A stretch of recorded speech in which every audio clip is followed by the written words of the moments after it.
Abu Trica has been making headlines for the past few hours. One story is that he is planning to launch a cyber truck, and the other is that he has filed papers with the feds who are eager to make him answer a few questions about how he made his money to acquire all the assets he flaunts on social media. Abu Trica might be clean, no one knows. But the truth is, he's a fraudster and a ripper who has scammed many Americans out of their hard-earned money. This isn't just a rumor, it's a fact. His right-hand man, Austin, together with his team, calls for jobs and pickups on social media. Abu Trica himself is fond of doing the same, and one would question whether he's actually smart in any way. He bought a BMW and made noise with it, did the same for his Range Rover, went further with his Lamborghini Urus, and even crazier with his G-Wagon. Even though he knows the situation is risky, he plans to do the same for his Cybertruck, forgetting that Hush Puppy went down with the same attitude. Before learning about the 5 mistakes Abu Trica is making, which could throw him under the bus, smash the subscribe button, because this month is going to be crazy.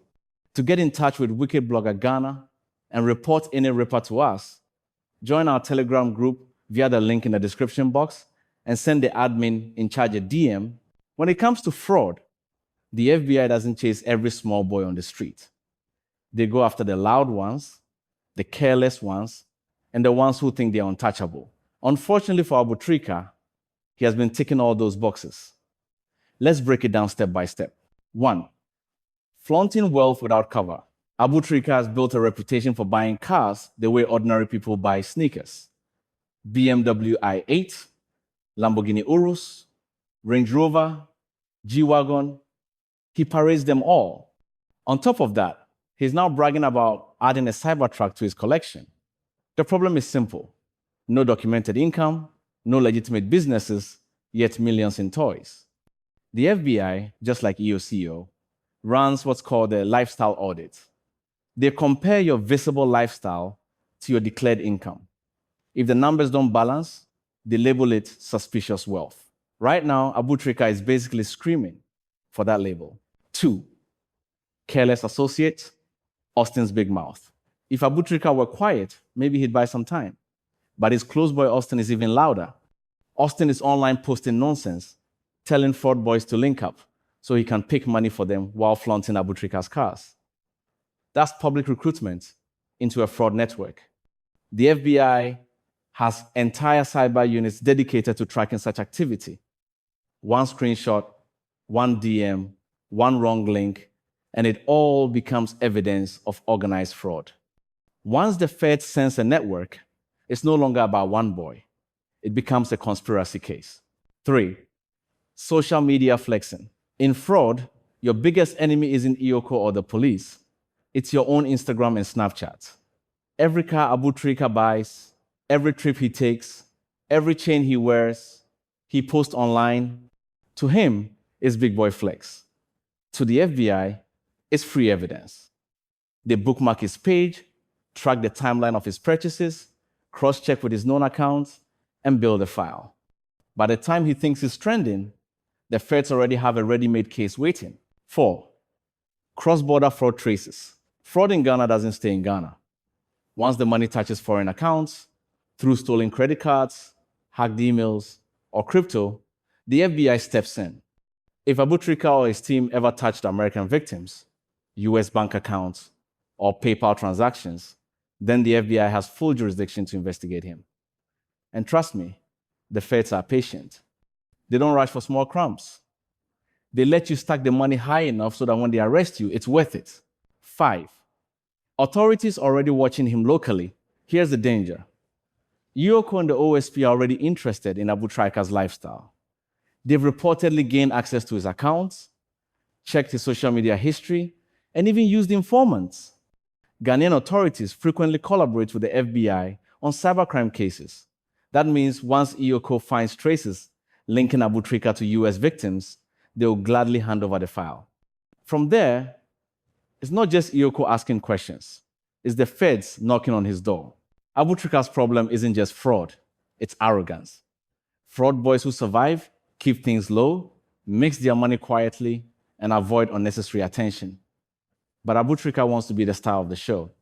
He's playing the role of a celebrity with no legitimate career. forgetting that fame without protection attracts investigators, haters, and informants. The FBI doesn't care about your hype. They care about patterns. Right now, Trica has created a perfect pattern for them to follow. Unexplained wealth, careless friends, flashy social media, possible US. Victims and local authorities already digging into him. If he doesn't slow down, his story won't end with another car. It will end with extradition papers and a courtroom in America. He can try to pay his way out of Ghana via the authorities, but when the FBI gathers all their evidence, they will grab him like Kofi Bot, Dada Joe Remix, and Agony Pascal. If you are a Game Boy, here is a warning to keep you safe from the feds. Don't repeat Trica's mistakes. Wicked Blogger Ghana is here to break down the 5 deadly errors that drag fraud boys into the arms of the FBI and other law enforcement agencies. 1. Flaunting wealth online. Fraud boys love to flex. Every new car, every chain, every stack of cash must land on Instagram or Snapchat. But hear this. When you flaunt, you're not flexing for the streets, you're flexing for the FBI. They will track your purchases, compare your lifestyle to your income, and once the numbers don't add up, you'll be on a list. You'll think you're trending, but the only trend waiting for you is your mugshot. 2.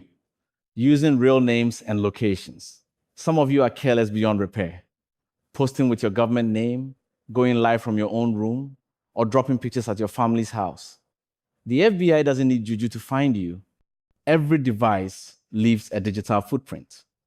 They will trace your IP, SIM, or Wi-Fi and mark your exact location. They'll let you enjoy yourself until one morning when the famous FBI knock comes. 3. Mixing fraud money with fake business. Yes, some boys try to launder their money through businesses, but most do it poorly. A tiny boutique in Osu is suddenly making millions? A chop bar pulling in oil company money? Don't you think Iyoko will notice? The moment your books don't balance with your lifestyle, it's game over. Fraud boys forget that arrogance always exposes them. 4. Bragging in music or street anthems. Turning fraud into lyrics is pure suicide. You think you're dropping street anthems, but you're actually confessing on tape. The FBI listens to music too. They'll use your videos, your lyrics, and your coded slang against you in court. What you call hype is just evidence waiting to be filed. 5. Trusting the wrong people. This one is deadly. Fraud boys love to roll with crews, girlfriends, and hangers-on. But the same person you flex with today can sell you out tomorrow. Jealous friends, bitter girlfriends, or hungry informants have sent more boys to jail than technology ever has. Betrayal is the oldest trap in the game, and if you're not careful, it'll be your downfall too. At the end of the day, the story is simple. Fraud isn't just dangerous because of the FBI, EOCO, or the OSP. Fraud is deadly because of pride, arrogance, and betrayal. The feds are patient. They'll let you build your empire, buy your cars, and feel like a king. Then, when you least expect it, they'll pull up, and your whole empire will collapse in one night. This has been Wicked Blogger Ghana, serving you the raw truth. Hit that subscribe button, join our Telegram, and stay tuned, because the next bombshell will be louder than this one.